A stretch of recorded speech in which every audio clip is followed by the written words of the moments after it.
আল্লাহর ব্যাপারে নিরাশ হবেন না, তার দয়ার প্রতি আশা হারাবেন না। যখন কোনো বান্দার জন্য দুনিয়া সংকীর্ণ হয়ে আসে, বিশেষ করে যখন আপনাকে মানুষ পরিত্যাগ করে, এবং বিশেষ করে এমন কেউ যার উপর আপনি আস্থা রাখতেন কিন্তু সে আপনাকে নিরাশ করেছে, আপনি আল্লাহর পরে তার উপরে আশা রাখতেন অথচ সে আপনাকে লাঞ্ছিত করেছে, সেই সময় জেনে রাখবেন যে আল্লাহ চাচ্ছেন আপনি তার শরণাপন্ন হন। এই পৃথিবীর সবচেয়ে সুখী মানুষ হচ্ছে সে যে আল্লাহর দিকে তার মুখ ফেরায়।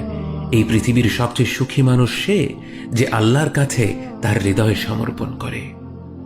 মনে রাখবেন যে আপনার একজন মালিক রয়েছেন যিনি আপনার প্রতি আপনার নিজের নফসের থেকেও দয়াবান, যিনি আপনাকে ভালোবাসেন এবং ভালোবাসেন যে আপনি তার কাছেই আশ্রয়ের জন্য ছুটে যান আর তাকেই আপনার দোয়ায় ডাকেন। জেনে রাখবেন যে একমাত্র আল্লাহর প্রতি দৃঢ় বিশ্বাসী আপনার জীবনের সংকীর্ণতা দূর করে প্রাচুর্য এনে দিতে পারে, অন্ধকার দূর করে আবার আলোকিত করে দিতে পারে। আপনি জেনে রাখবেন যে আল্লাহ আপনার প্রতি আপনার নিজের থেকেও বেশি দয়াবান। একমাত্র এই বিশ্বাসটাই আপনার সকল দুশ্চিন্তা ও বিষণ্ণতা মুছে দেবে।